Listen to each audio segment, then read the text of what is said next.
Welcome, folks. Hope everybody's doing well.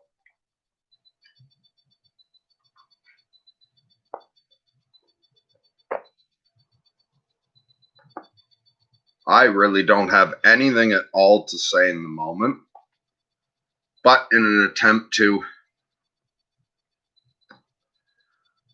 fulfill my full moon obligation, I'm going to start with reading a short story from Isaac Asimov from the collection Earth is Room Enough. Let's see. Called Gimmicks 3.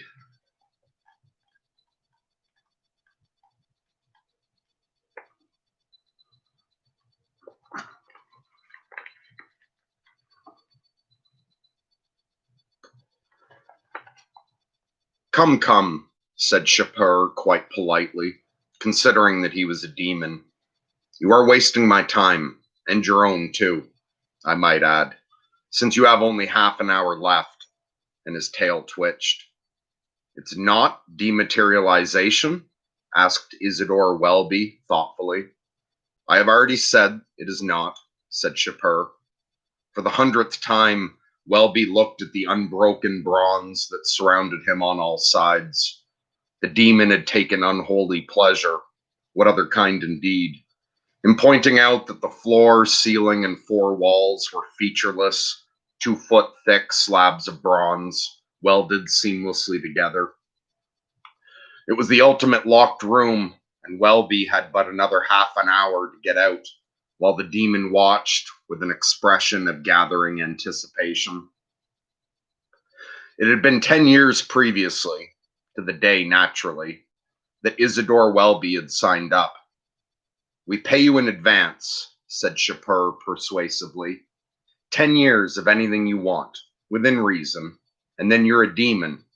You're one of us, with a new name of demonic potency and many privileges beside. You'll hardly know you're damned, and if you don't sign, you may end up in the fire anyway, just in the ordinary course of things. You never know. Here, look at me. I'm not doing too badly. I signed up, had my 10 years, and here I am.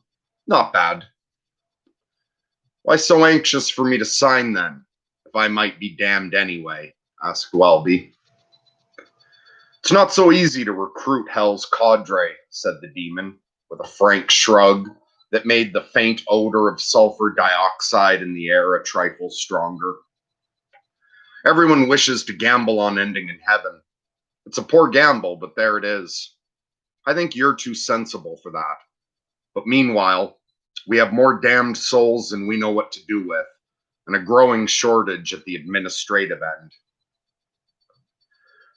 Welby, having just left the army and finding himself with nothing much to show for it but a limp and a farewell letter from a girl he somehow still loved, pricked his finger and signed.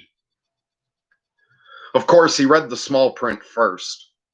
A certain amount of demonic power would be deposited to his account upon signature in blood. He would not know in detail how one manipulated those powers, or even the nature of all of them, but he would, nevertheless, find his wishes fulfilled in such a way that they would seem to have come about through perfectly normal mechanisms. Naturally, no wish might be fulfilled which would interfere with the higher aims and purposes of human history. Welby had raised his eyebrows at that. Shapur shrugged. A precaution imposed upon us by, above. You are reasonable. The limitations won't interfere with you. Welby said, there seems to be a catch clause, too. A kind of one, yes. After all, we have to check your aptitude for the position. It states, as you see, that you will be required to perform a task for us at the conclusion of your 10 years. One of your demonic powers will make it quite possible for you to do. We can't tell you the nature of the task now, but you will have 10 years to study the nature of your powers. Look upon the whole thing as an entrance qualification. And if I don't pass the test, what then? In that case, said the demon, you will be only an ordinary damned soul after all. And because he was a demon, his eyes glowed smokily at the thought, and his fingers twitched as though he felt them already deep in the other's vitals. But he added suavely, "Come now, the test will be a simple one. We would rather have you as cadre than as just another chore on our hands." Welby, with sad thoughts of his unattainable loved one, cared little enough at that moment for what would happen after 10 years, and he signed. Yet the 10 years passed quickly enough. Isidore Welby was always reasonable, as the demon had predicted, and things worked well. Welby accepted a position and because he was always at the right spot at the right time, and always said the right thing to the right man, he was quickly promoted to a position of great authority. Investments he made invariably paid off. What was more gratifying still, his girl came back to him, most sincerely repentant and most satisfactorily adoring. His marriage was a happy one and was blessed with 4 children, 2 boys and 2 girls, all bright and reasonably well behaved. At the end of 10 years, he was at the height of his authority, reputation, and wealth, while his wife, if anything, had grown more beautiful as she had matured. In 10 years, to the day naturally, after the making of the compact, he woke to find himself not in his bedroom, but in a horrible bronze chamber of the most appalling solidity, with no companion other than an eager demon. "You have only to get out, and you will be one of us," said Shapur. "It can be done fairly and logically by using your demonic powers, provided you know exactly what it is you're doing. You should, by now. My wife and children will be very disturbed at my disappearance," said Welby with the beginning of regrets. "They will find your dead body," said the demon consolingly. "You will seem to have died of a heart attack, and you will have a beautiful funeral. The minister will consign you to heaven, and we will not disillusion him or those who listen to him. Now come, Welby, you have till noon." Welby, having unconsciously steeled himself for this moment for 10 years, was less panic-stricken than he might have been. He looked about speculatively. "Is the room perfectly enclosed? No trick openings?" "No openings anywhere in the walls, floor, or ceiling," said the demon, with a professional delight in his handiwork. "Or at the boundaries of any of those surfaces, for that matter. Are you giving up?" No, just give me time."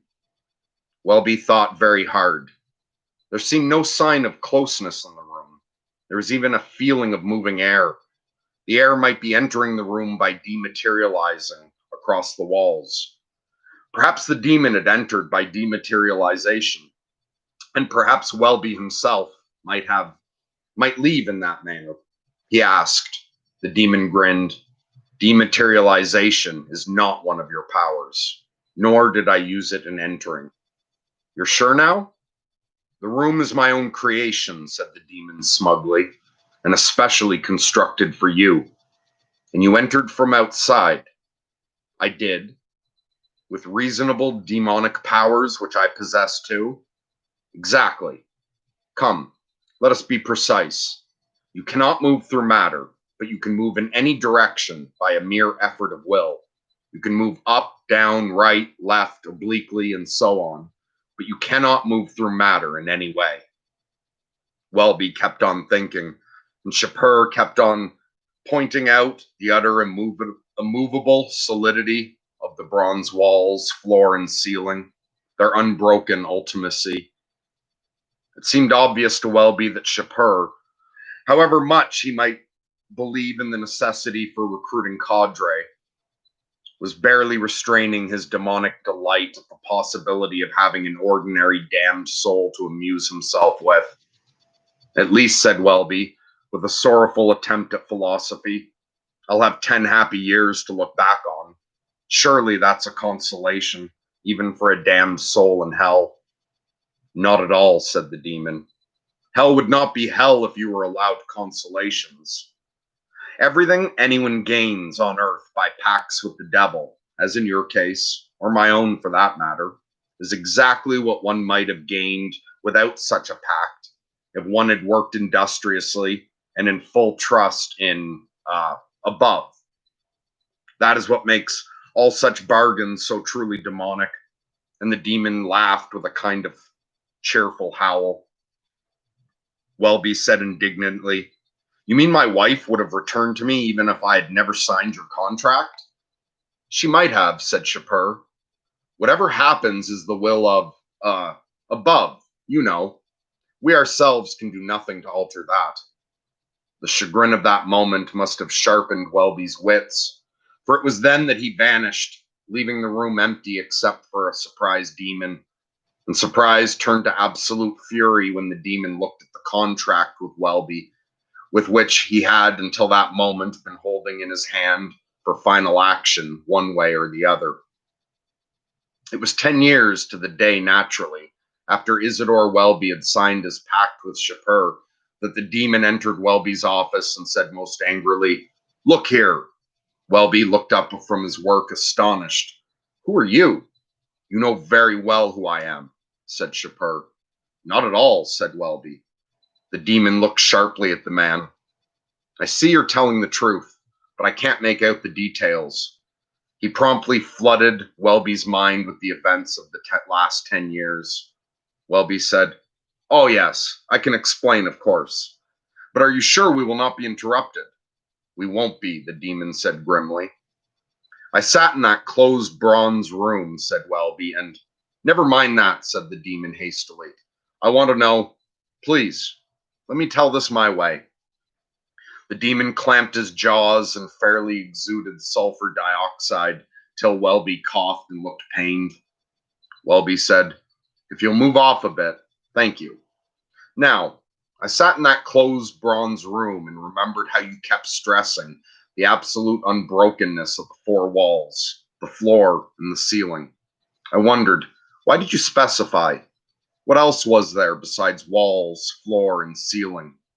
You had defined a completely enclosed three-dimensional space. And that was it, three-dimensional.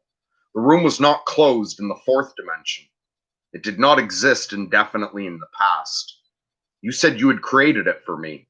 So if one traveled into the past, one would find oneself at a point in time eventually when the room did not exist, and then one would be out of the room.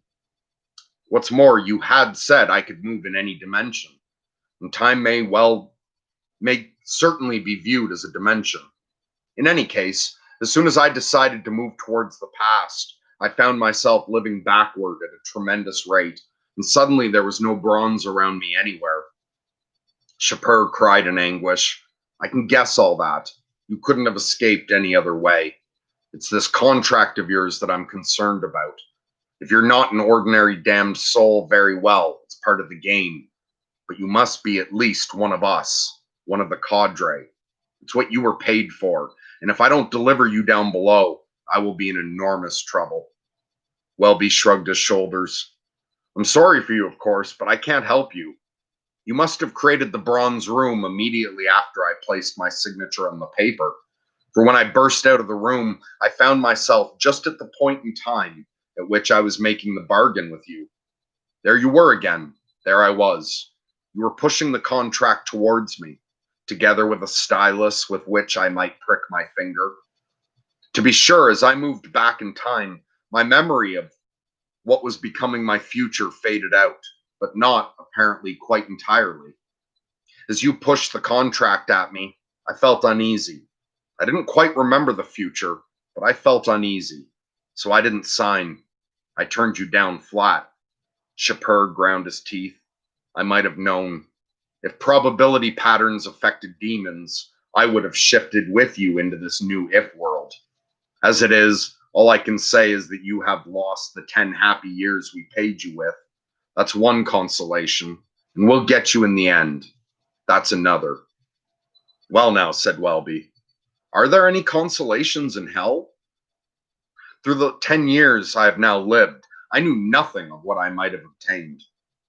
But now that you've put the memory of the 10 years that might have been into my mind, I recall that, in the bronze room, you told me that demonic agreements could give nothing that could not be obtained by industry and trust in above.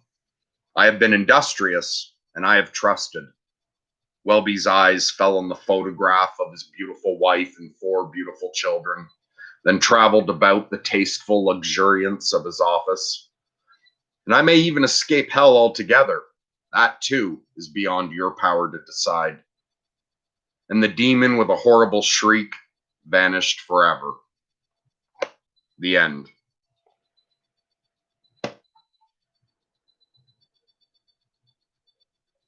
So how's everyone else doing tonight?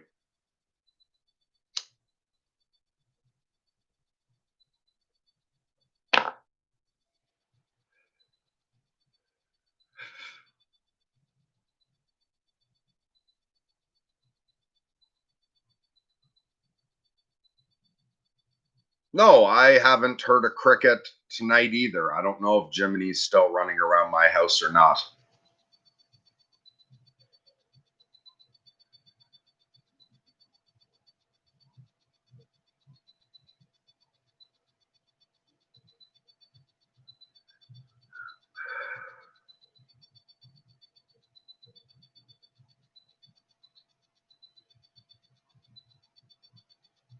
My brain's in a fairly shut down mode. I am worn the fuck out from running manic for so long, expending so much energy the past 6, 7 months. Good night, Andrea. Thanks for stopping by.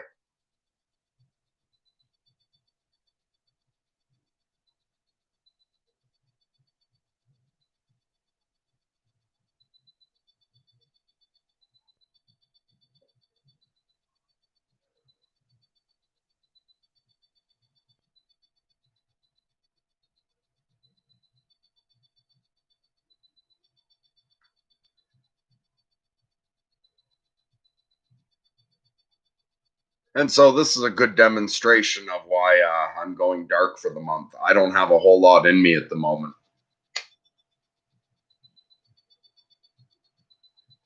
How's everyone else?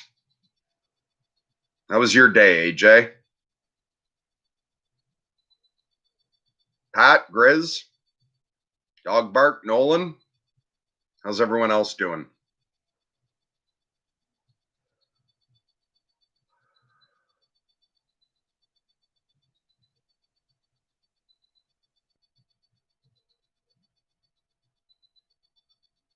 Grizz was actually enjoying that silence. Must have changed in the last year.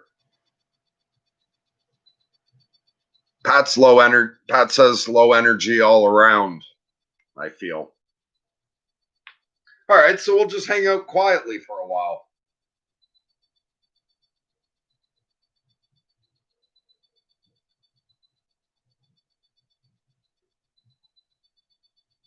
Maybe, Grizz, after all the times I sat silently with you while we were streaming somewhere, it's more comfortable for you now that you're off camera to sit quietly with us.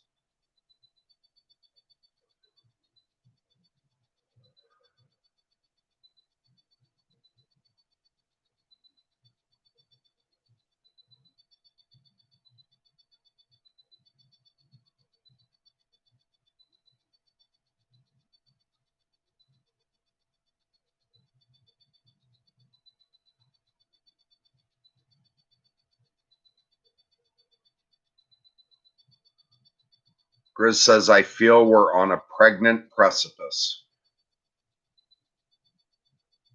And JC says, changing is good. Well, I'm glad you see that way, JC.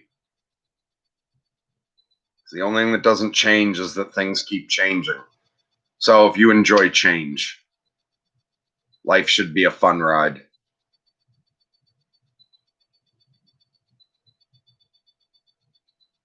All right, I'm happy to be quiet to hear the heartbeat for a while.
Okay, so Spider McJones, which awesome name by the way, says started watching you years ago when you were Porden B. Jeterson. Happy to see you're still going. Your content is very interesting.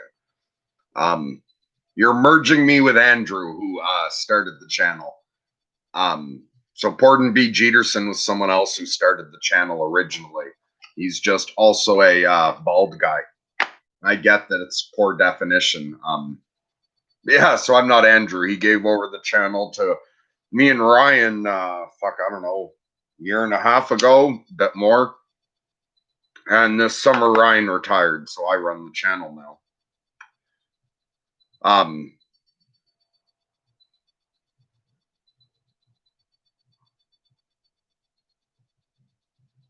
But at least the channel's still going. And I'm glad you like the content here, like, whoever it was that put it together.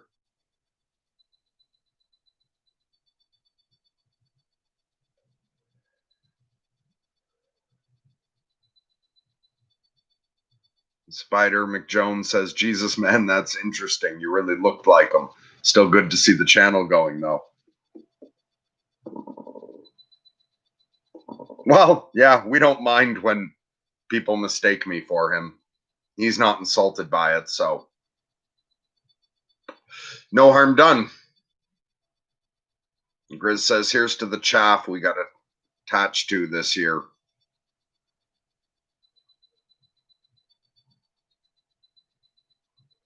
Time to let that fall away. 'Tis the season to be dying.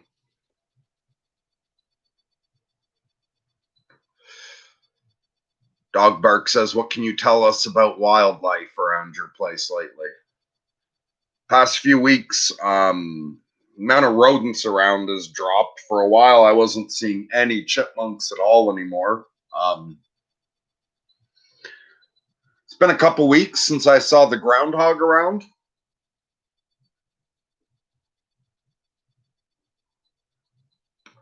Birds have been gathering in much bigger groups. The corn, after the corn got harvested, there's been hundreds of crows around pecking at what's scattered. But today, at Grizz's insistence, I went out back and hung out with a frog a bit. Apparently, Grizz was worried that frog was lonely. So I went out and hung out with the frog a bit today. Was surprised it was still not buried or whatever for the winter. And then came out front to see if anything would show up.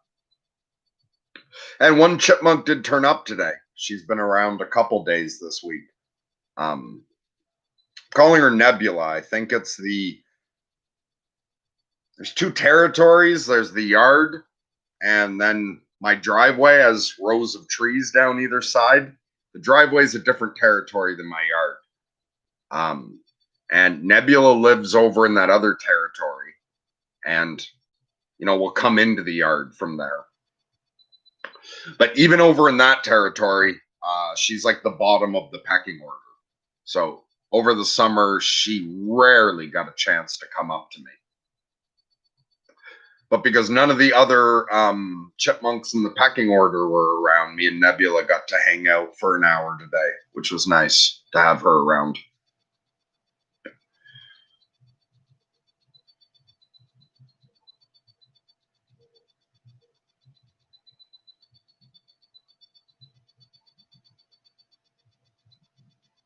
She's very skittery, always looking around because she's low on the pecking order.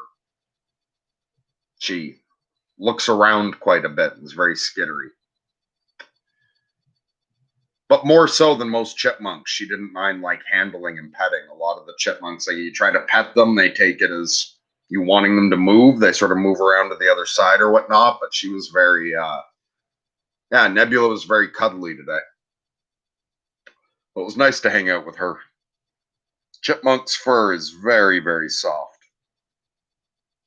Their little heartbeat is so fast.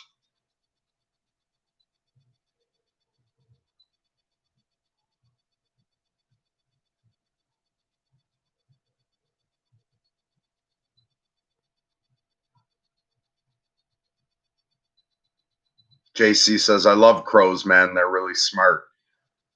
Birds are best when they are free. Yeah, crows are cool. The crows don't come anywhere near me. The grackles and red-winged blackbirds are usually are the ones that are around the most throughout the main part of the summer. Those will land when I'm out there and I don't know, come within 20 feet. But yeah, the crows keep their distance. They don't land when I'm in the yard. The blue jays are more distant as well, although occasionally one will. Also, the doves and a few little birds will land with the grackles and the red-winged blackbirds. But the ones that land when I'm out there, the grackles and red-winged blackbirds, I haven't seen them around for a while.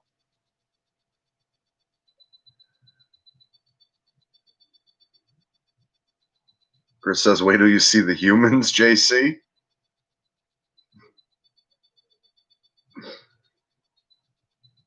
What, when you see humans free? And being, yeah, on that note of wild animals as opposed to pets. I like animals a lot, but I find with my fucking depression and shit, I know better than to get a pet because I won't take good enough care of it when I'm depressed. But I have found this year I do much prefer being friends with wildlife because you can go out and feed them and play with them when you have the time, but they're fine on their own when you don't have the time to be taking care of them. Yeah, I find it more enjoyable to make friends with wild animals than have a pet at the moment.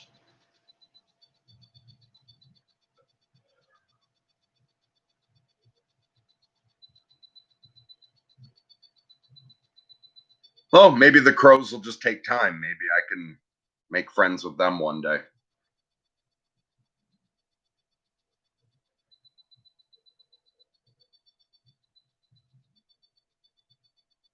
We're only 29 minutes into this, even with the whole story I read.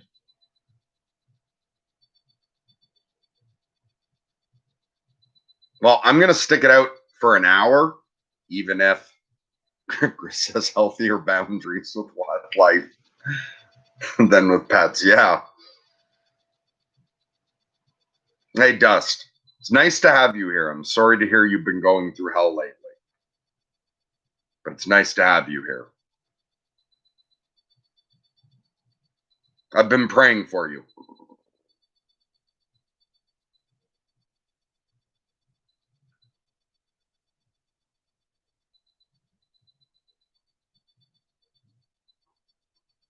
Actually, yeah, I'm just trying to fill time anyway. So we're going to have a moment of silent prayer for our good friend Dust. Dust.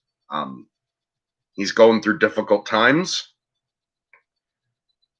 And so if you don't believe in prayer or don't want to or whatever, don't participate.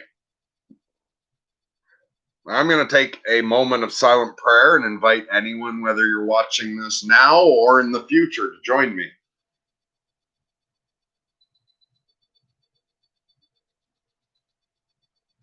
God bless you, Dust. I love you.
Okay. The silent prayer is officially over.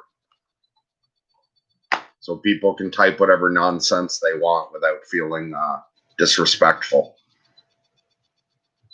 JC says, I pray, I talk with God. It's the religions we need to look out for. Religions like to keep pets. Nicely said. That line was good. I enjoyed that. Thanks for that.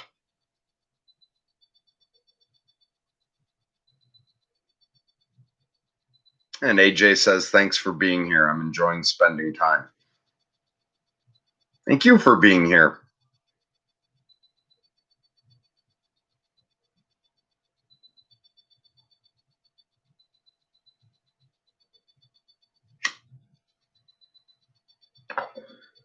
I'm glad that even though I really have nothing to say and I'm just showing up to fulfill that minimal obligation of doing at least an hour every full moon at midnight, I'm glad that it's of some benefit to somebody.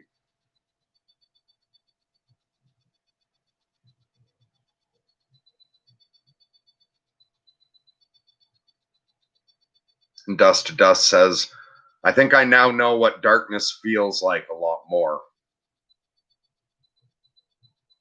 Glad to know there's still a way out. There is.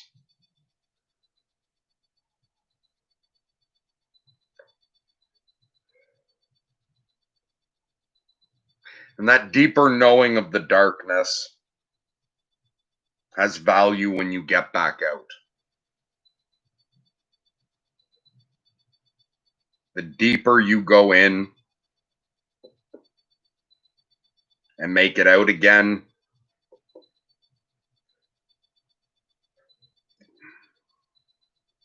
fuck. The part of my brain that doesn't think in words is more active than the part that puts it into limited words.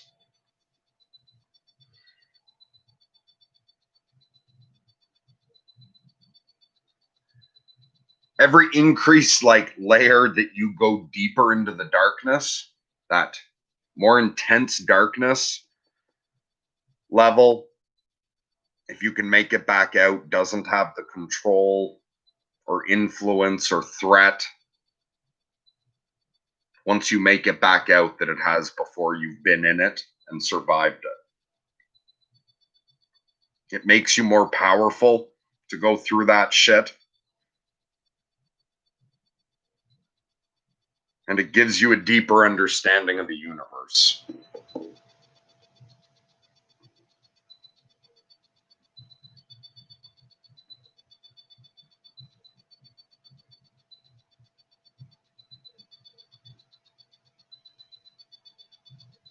None of that got to the point, I don't think, of what I'm trying to express.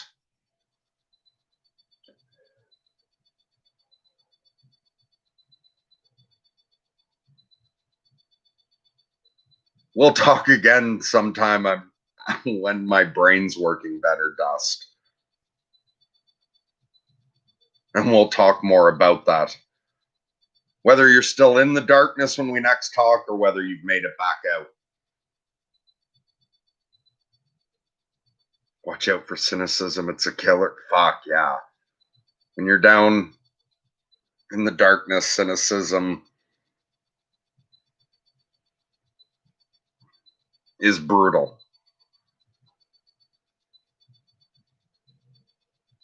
Stick with your faith. Stick with the Job approach, no matter how hard it is.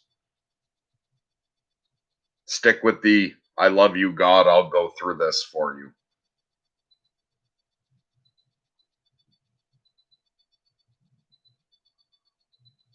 And you'll be all right. You've been through rough shit before. Even if this is worse than anything you've been through before, it's just a bit. You've been through plenty of dark times. You've made it out every other time. You will this time too. It's like going to the gym. You can handle heavier and heavier weight.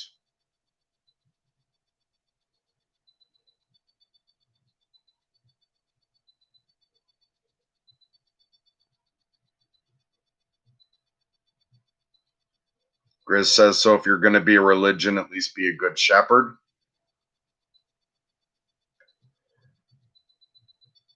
Yeah, if you're going to be anything, be a good version of it.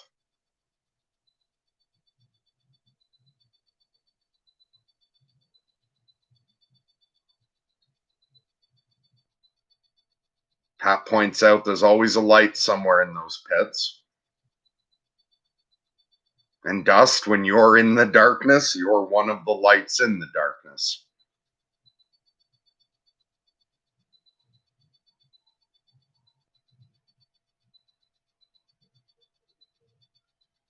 No matter how desolate a place you find yourself in and how far removed from God it appears to be, you carry God inside you. So God's anywhere you go.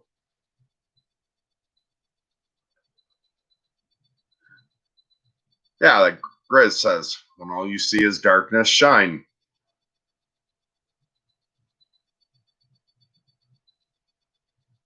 Hey, Adela, I hope you're doing well.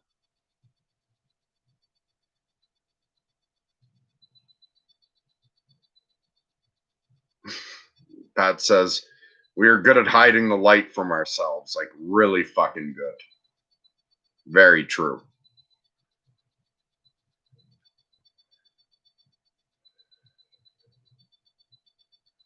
Dog Bark says that Ryan's friend, Dr. Strachan, had great stories about how he would talk to animals. Yes, his stories are awesome. I wonder if he'd like to come on and tell us some talking to animal tales, even without Ryan, or talking psychology. Yes, I would love to have Roger Strachan back on. I'm dark for the month. We're not. I have absolute minimal participation with the channel for this month, and it may be a slow start. Fuck, who knows what's going to happen in November. So I don't know when, but at some point, we'll see if we can set that up.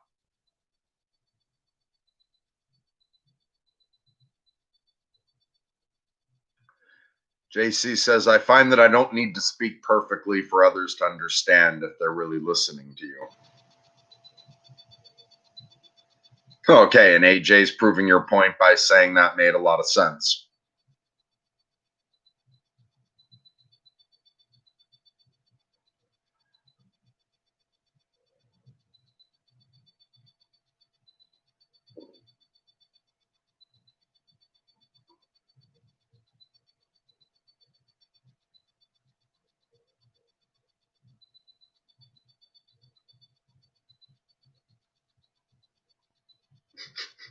Pat says, does anyone know what's going to happen even in the next 20 seconds? Nope.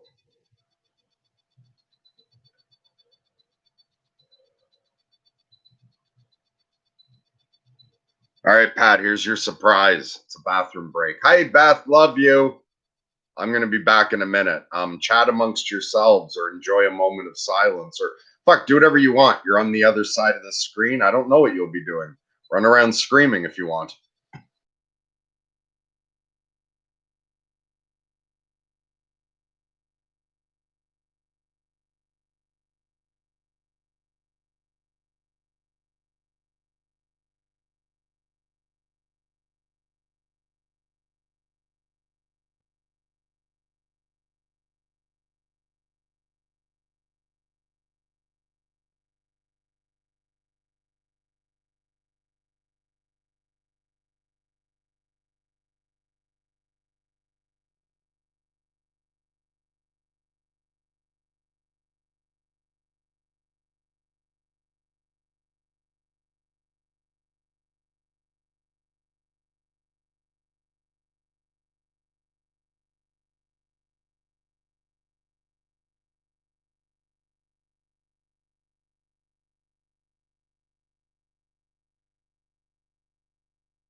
All right, Grizz is pointing out that meanwhile, during October, um, they'll be doing community stuff on the Discord.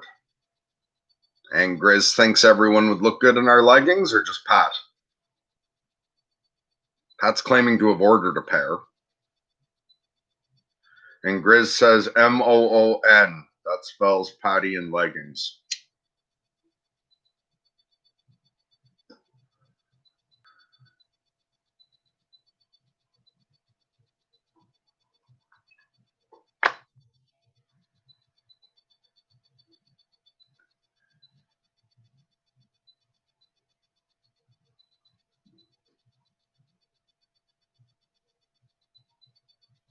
Oh, the pops and whistles are back because I unmuted.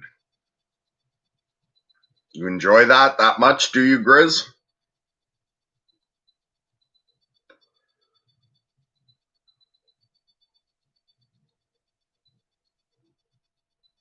If I ever get a better computer, you're going to lose that.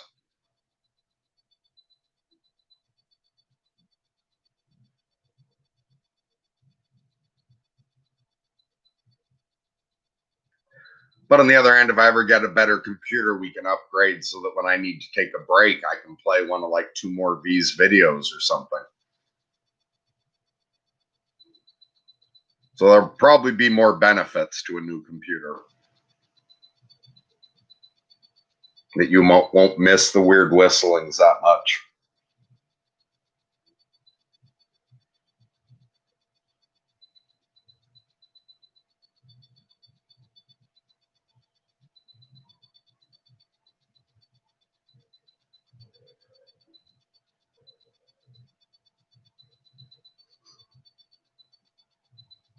Yeah, you can just have 2 more V's make a loop of the whistling if you miss it.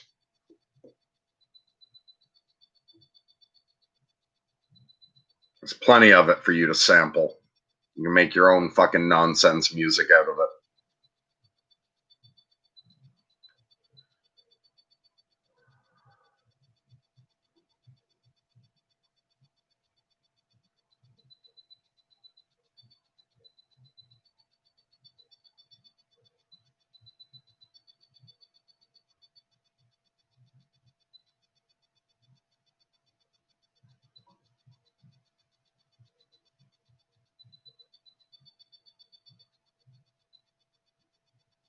Pat says, the beautiful unknown. It's happening every second. It is where now exists. To know its power is a blessing. We now can dance with it and all its love and fear and pain and joy. Blessed to get my next.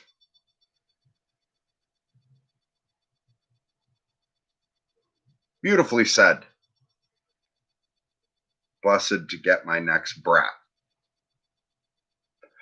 Chris says, I appreciate the people not on screen. And I won't ever say that again.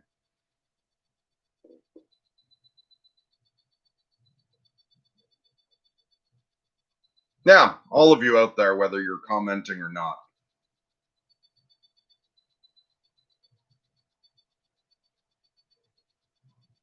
Your presence is appreciated. We love you.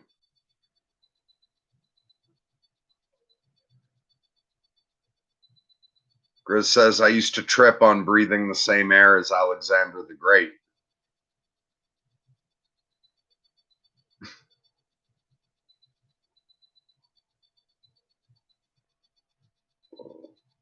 And it's now being breathed by Grizz the Great.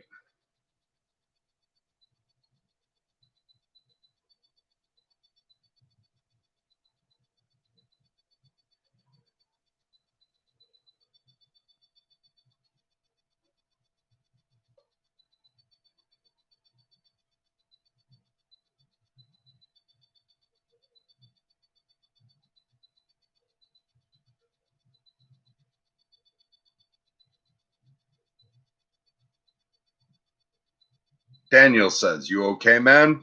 I'm worn the fuck out. I'm exhausted. emotionally, energetically, mentally, physically. It's been a big fucking year for me. I mean, like, I'd be moving into my depression regardless, because 'tis the season. It's the fall, so time for my antlers to fall off and for me to gradually prepare for my winter death anyway. But this year was a fuck of a big year. And I pushed myself so hard the past 6 or 7 months.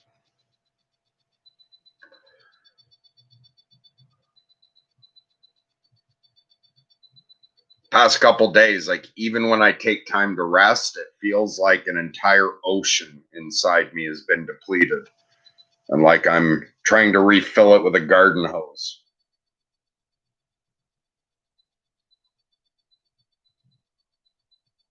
But I'm doing well with that considering.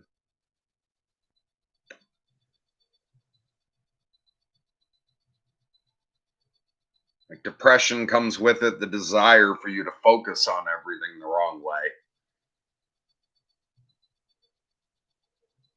I'm being present with it, and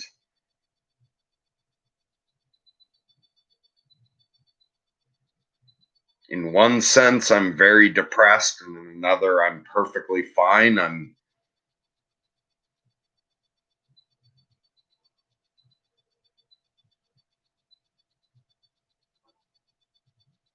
like I tip over repeatedly in the day to being like feeling like I'm not okay with being depressed, but I can get myself back into that more non-judgmental space very quickly.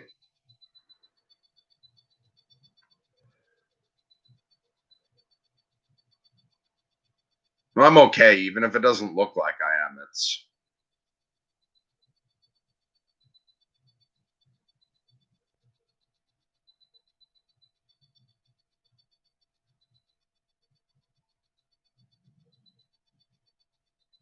JC says, have you ever sat in the feeling of want? Which kind of want do you mean? Like the feeling of a desire for something? Like just appreciating the desire for something without needing to have it fulfilled? I very much do enjoy delayed gratification and sitting in the feeling of wanting something. I play with that the most with my fucking toy collecting. I have toys that I intend to open, want badly to open. And when I'm stressed out, or, well, yeah, for various times when I want to emotionally soothe myself, um, I bring out the inner child and will sit and stare at a toy wanting to open it. But I don't know if that's what you're referring to, or if I took that a different way.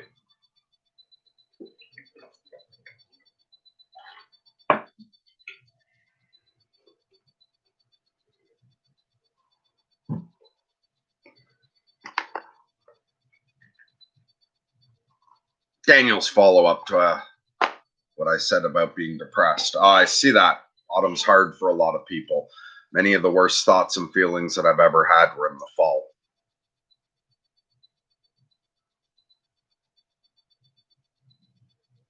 Dust to Dust says 2020 has been one shitty year for me. Not sure why 2020 has had that effect.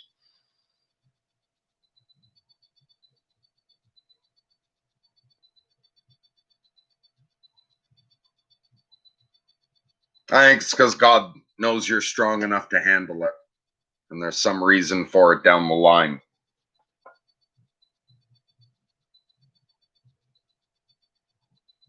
That's my thought on that.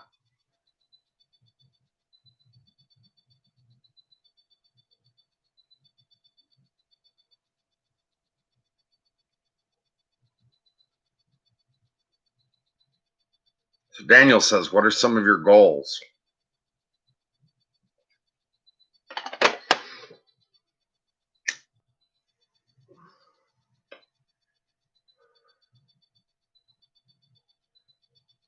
The main goal I'm pursuing, to be honest, is dying well.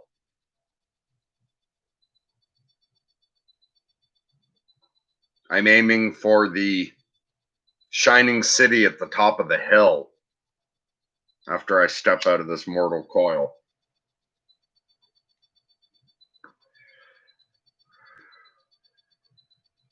And so it's the projects I'm involved with with my imaginary friends that are the only real, solid goal I have. It's an attempt to be accepted amongst the company of saints. Everything else falls under that.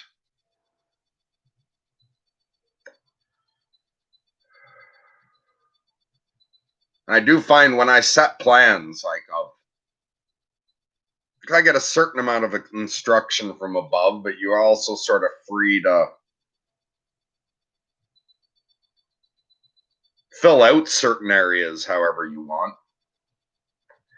Every time it seems like I know where something's going, like when I start planning something out, it doesn't end up where I thought it would anyway. So continuing with the channel's something I'm doing, but I don't actually have a specific goal myself for it. I'm content for it to be whatever it becomes. So I'm just trying to make my imaginary friends happy, really, and participate in the world in whatever way is good, without really much of a specific goal beyond that. I know that sounds probably like a weird bunch of bullshit. I don't feel like I'm explaining it well. But that really is how I make my decisions, following mystic impulses.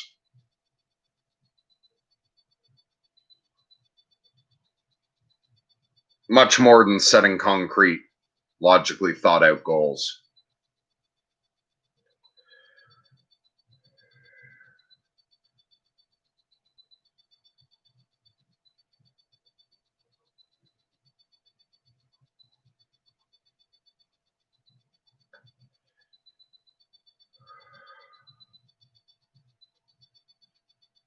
All right, so AJ said, I really appreciate your positivity.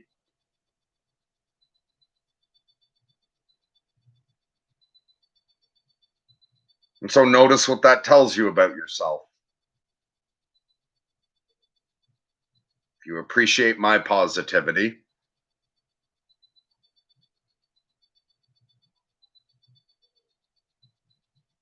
means you want more positivity in yourself as well.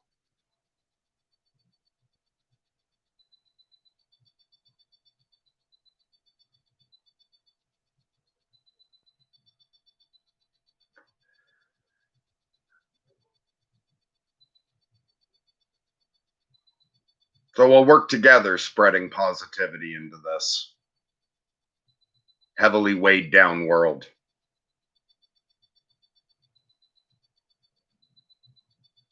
Thus says, I hope I can live up to it.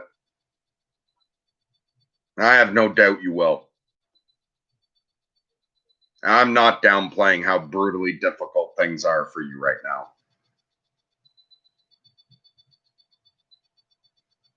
But you're not in it on your own.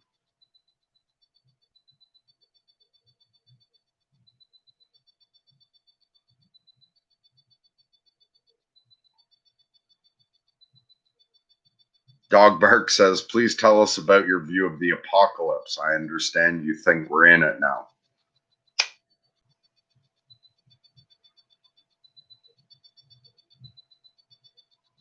I don't know what exactly apocalypse is.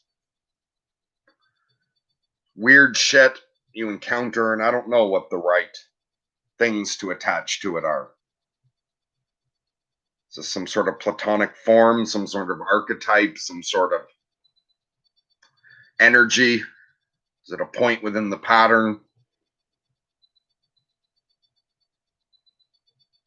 Whatever it is, there's this mystical thing that I attach the word apocalypse to, which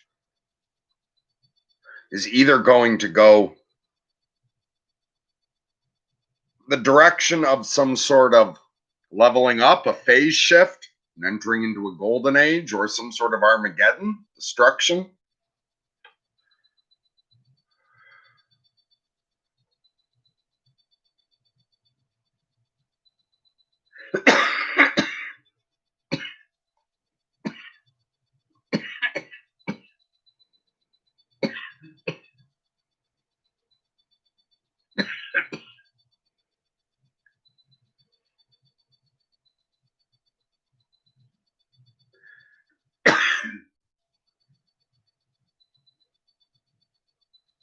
There's a tipping point.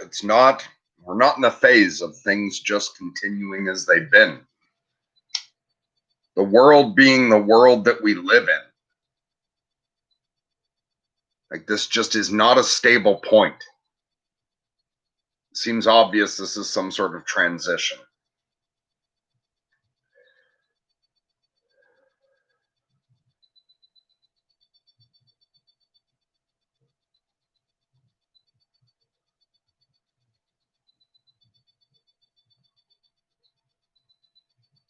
I have too many things to say without the words to say any of them about it.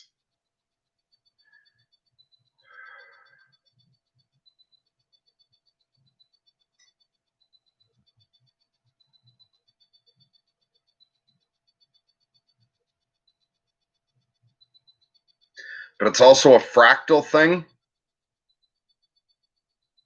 It doesn't matter what way it goes for the overall pattern. We each have a personal apocalypse that we can go through as well. And so you can move through to the golden age, even if the planet collectively votes on an Armageddon.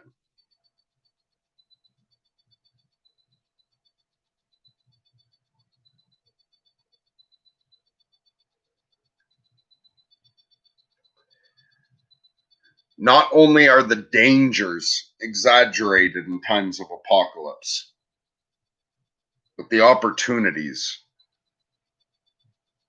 are exaggerated as well. Living during an apocalypse is a good time to level up soul-wise, or consciousness-wise, or however you frame it.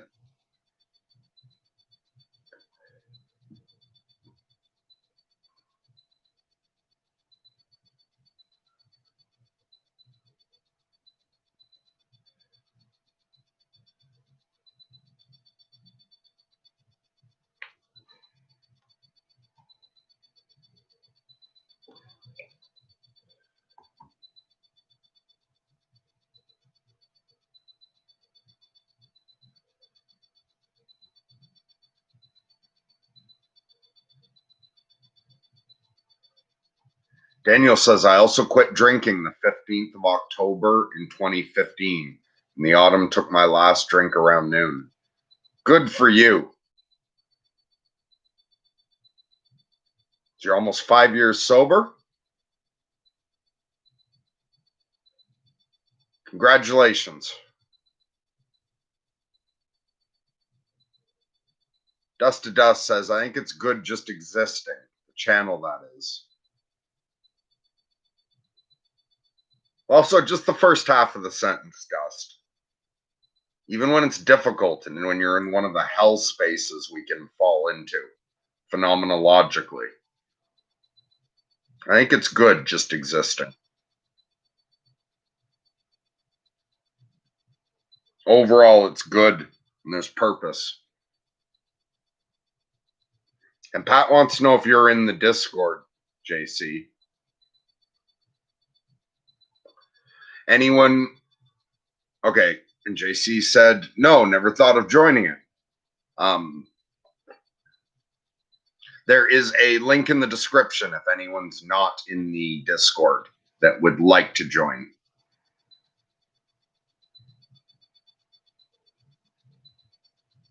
Because there's shit that goes on there. I'm too fucking tired to say anything. Grizz, if you want to sell why people should sell the Discord, type something.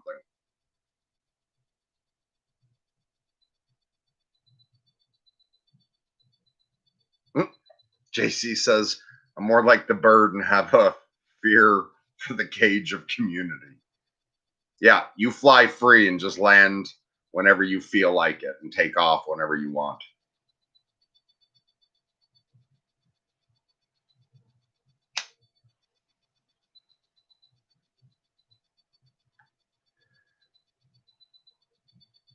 Grizz says, do you want to midwife the apocalypse to get a view of the crowning?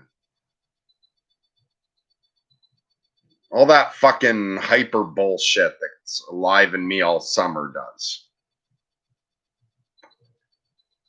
Like the subpersonalities that are active when I'm manic. There's parts of me that think what's going on here is exciting and is really interesting to participate in whichever way it goes. But the part that's active right now really doesn't give a shit about any of that. It's more excited to get whatever fucking spiritual upgrade there is to attain and is looking forward to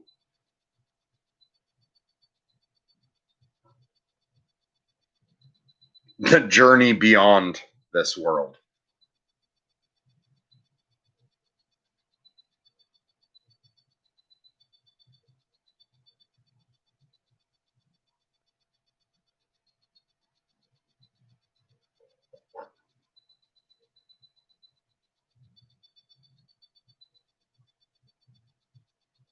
Daniel says, things are being filtered for us, brothers, so I get your search for understanding. Oh, and Grizz points out patrol announcements. Yeah, we may start only doing if there's a lunatic patrol. We may stop doing announcements on YouTube with that because I think most people who show up now are on the Discord anyway. So in the future lunatic patrols, those announcements might only be on Discord. So that's one reason someone might want to join the Discord. And there may be tribal bonfires happening where community members gather for the same kind of interaction as lunatic patrols, just that I may or may not be around for those. So that's more a community lunatic patrol without me around. So there will be possibly tribal bonfires coming up. I have no idea when because I'm not a part of planning any of that.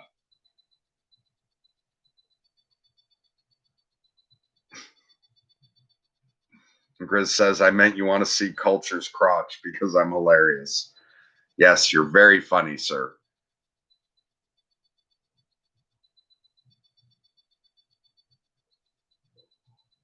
Hey, we made it past an hour, so we can wrap this up anytime. I know this one wasn't great.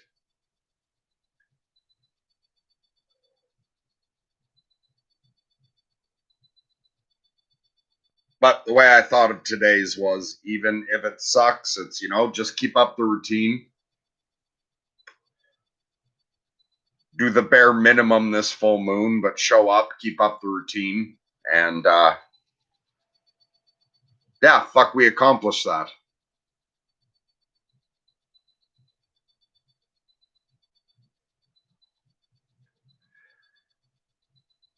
Well, AJ thinks it was great. So everyone's free to define it however they want. It was great or it sucked as each one of you choose to define it.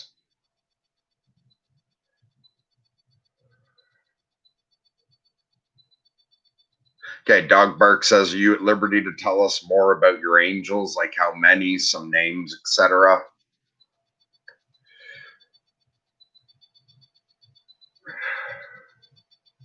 I'm keeping my personal angel anonymous at the moment, but I interact with St. Michael quite a bit. And I've had experiences of it seeming like there were plenty, but not knowing what ones are there. And I've interacted with a few over the years. And I have no idea what the fuck they are with all of it. Guides, gods, angels. Is it a part of Is it something inside me, a part of my own mind? Is it an actual being outside of me? I don't know. But I enjoy interacting with them as if they have awareness and agency.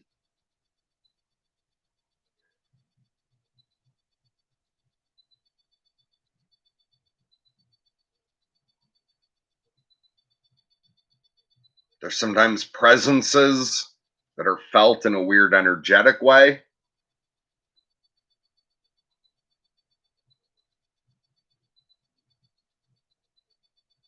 They sometimes present an appearance that isn't seen with the eyes. It's not the same as like a visual hallucination. It's like a third eye type of seeing.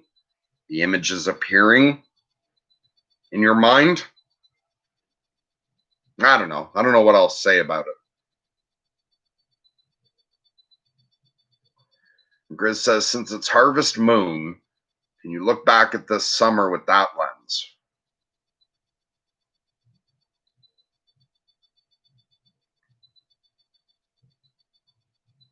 Well, the way I see it is I spent the vast majority of this summer planting things that I didn't intend to harvest.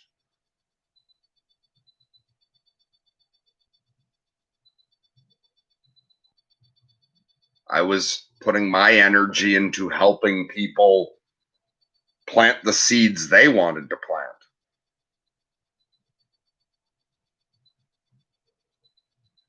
plant with no desire to be a part of the harvesting of any of that.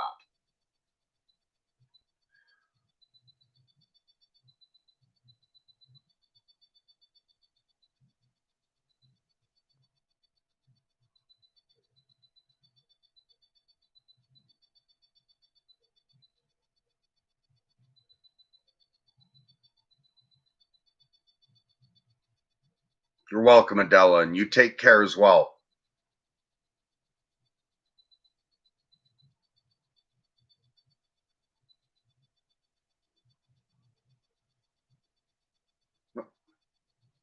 Grizz says anyone who talks to the lost stuff saint. Saint Anthony is the lost stuff saint. So you can do the rhyme, the Tony Tony come around, something's lost that can't be found. Because so yeah, to Saint Anthony, Grizz could really use finding his Mazda key.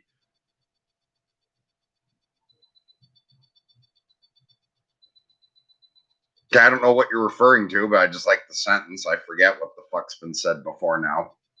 But Dust to Dust says maybe all those answers are some way true.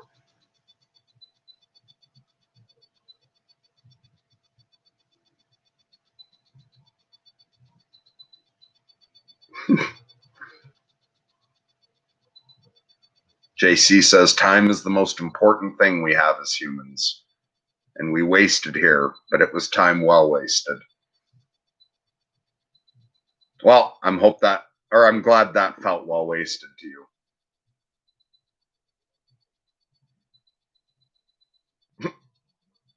Well, good luck at the casino, Adela. Good night. And Daniel's asking what's a lunatic patrol. That's when we post a Zoom link and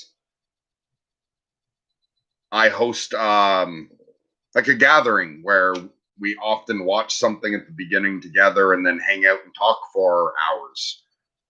They typically go for between like 4 and 7 hours. And so we get together and talk about the same kind of shit that we ramble about on the channel or the kinds of things that we talk about in private sessions. Sometimes it's kind of like a study group, like talking about some sort of philosophy or something. Sometimes it's kind of like a therapy group where we're listening to and supporting someone through their troubles. I guess in another way, it's a lot like this, except instead of you having to type, you're like a box on the screen and we all talk to each other.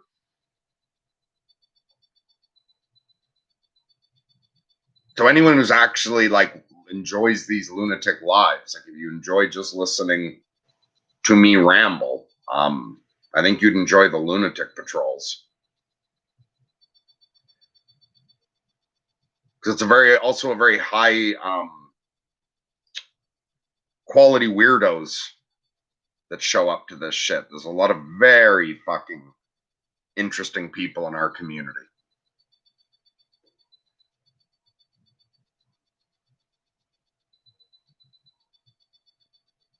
And Grizz is quoting from, or para-quoting from Contact.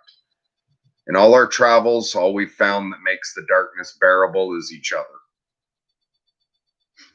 Well, aren't you a big softy tonight, Grizz?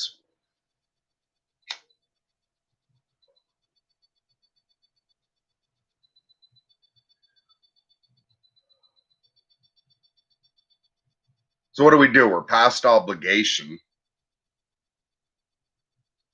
Do we wrap this up now, or do you guys want to hang out any longer? Anyone have anything they feel inspired to share with the world in chat?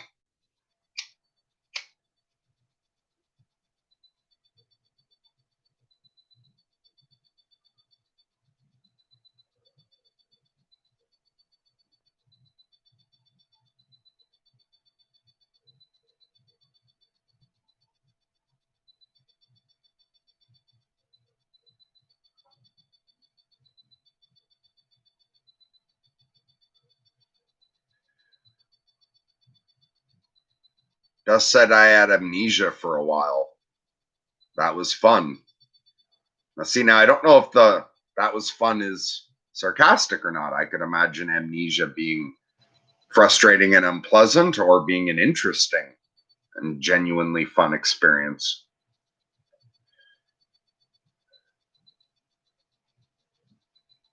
Grizz wants me to read something to tuck you in.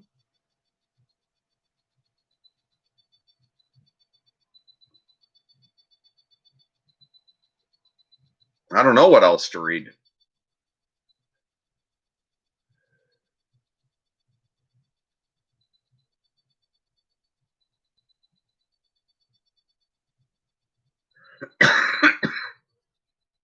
Dust says, I could remember, but I couldn't connect the thought.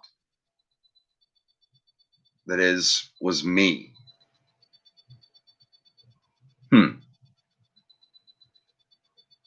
Grizz says, I've always wanted to meet myself on amnesia.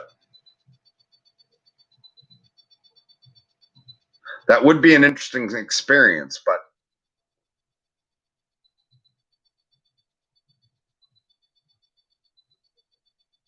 I guess, aren't there levels of amnesia? You don't forget everything. You understand, like,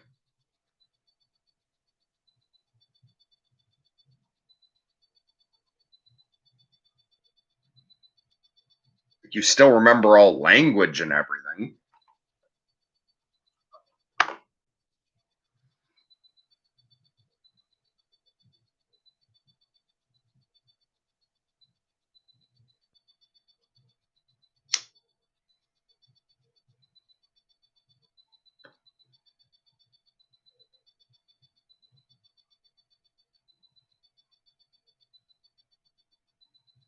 Well, yeah, if Grizz wants another story, I'll go find some short story.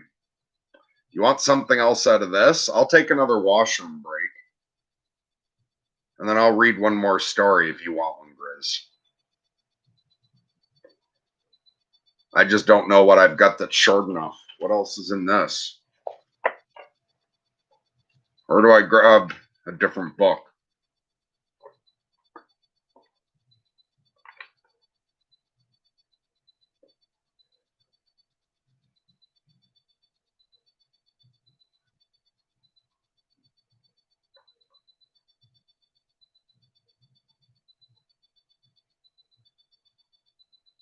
Don't remember like half of these.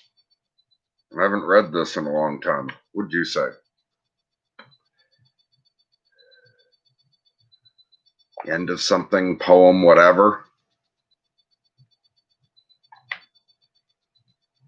All right, I know something short that I'll get. I'll be back in a minute with a wrap up, short bedtime story for Grizz.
All right, I think it's in one of these two. It's a Stephen King story came to mind. Let me see which it's in. I think it's in one of these two anthologies.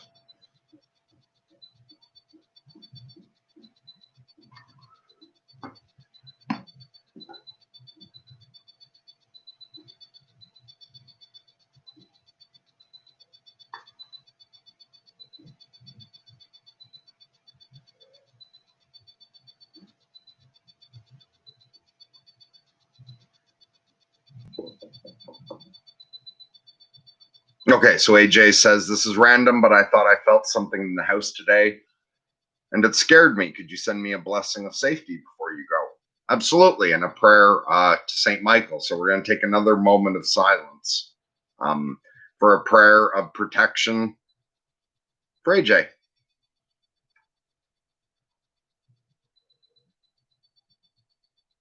Okay, yeah, so JC says this may sound crazy, which is perfect. Yeah, I'm crazy. That's why it's Lunatic Live. I'm bipolar. So I do agree with you saying, but believe every person is me living life from perceptions and would like to meet the different perceptions. Yeah, I think we're all God subdivided, experiencing ourself, while at the same time our individual selves are a real thing. I don't have the word making process to explain my thoughts well enough. So I'm going to do a moment of silent prayer for AJ, and then I'm going to read something for Grizz, and then we'll wrap this up.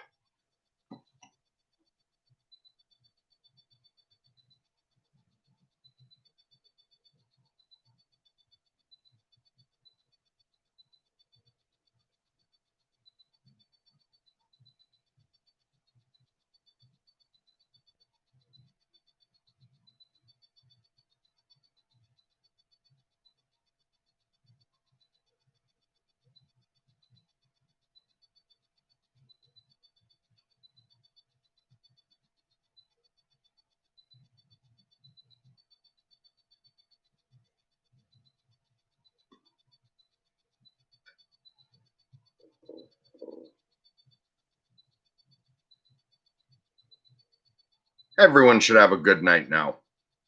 All right, let's see if it is in the second book. It wasn't in the first one, so maybe I don't know. Oh, yes, it is in this. Page 274.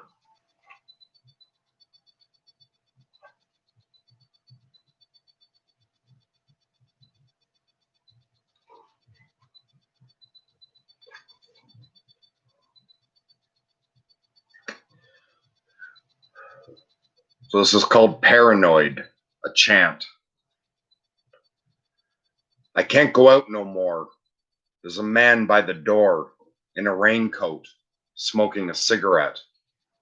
But I've put him in my diary, and the mailers are all lined up on the bed, bloody in the glow of the bar sign next door. He knows that if I die, or even drop out of sight, the diary goes and everyone knows the CIA's in Virginia. 500 mailers bought from 500 drug counters, each one different, and 500 notebooks with 500 pages in every one. I am prepared. I can see him from up here. His cigarette winks out from just above his trench coat collar, and somewhere there's a man on a subway sitting under a black velvet ad thinking my name. Men have discussed me in back rooms. If the phone rings, there's only dead breath. In the bar across the street, a snub nose. Revolver has changed hands in the men's room. Each bullet has my name on it. My name is written in back files and looked up in newspaper morgues. My mother's been investigated. Thank God she's dead. They have writing samples and examine the back loops of P's and the crosses of T's. My brother's with them. Did I tell you? His wife is Russian and he keeps asking me to fill out forms. I have it in my diary. Listen, listen. Do listen. You must listen. In the rain at the bus stop, black crows with black umbrellas pretend to look at their watches, but it's not raining. Their eyes are silver dollars. Some are scholars in the pay of the FBI. Most are those foreigners who pour through our streets. I fooled them. Got off the bus at 25th and Lex, where a cabbie watched me over his newspaper. In the room above me, an old woman has put an electric suction cup on her floor. It sends out rays through my light fixture, and now I write in the dark. By the bar's signs glow, I tell you I know. They sent me a dog with brown spots and a radio cobweb in its nose. I drowned it in the sink and wrote it up in folder gamma. I don't look in the mailbox anymore. The greeting cards are letter bombs. Step away, goddamn you, step away. I know tall people. I tell you, I know very tall people. The luncheonette is laid with talking floors, and the waitress says it's all salt, but I know arsenic when it's put before me. And the yellow taste of mustard to mask the bitter odor of almonds. I've seen strange lights in the sky. Last night, a dark man with no face crawled through 9 miles of sewer to surface in my toilet, listening for phone calls through the cheap wood with chrome ears. I tell you, man, I hear. I saw his muddy handprints on the porcelain. I don't answer the phone now. Have I told you that? They're planning to flood the earth with sludge. They're planning break-ins. They've got physicians advocating weird sex positions. They're making addictive laxatives and suppositories that burn. They know how to put out the sun with blowguns. I pack myself an ice. Have I told you that? It obviates their infrascope. I know chants and I wear charms. You may think you have me, but I could destroy you. Any second now. Any second now. Any second now. Would you like some coffee, my love? Did I tell you that I can't go out no more? There's a man by the door in a raincoat.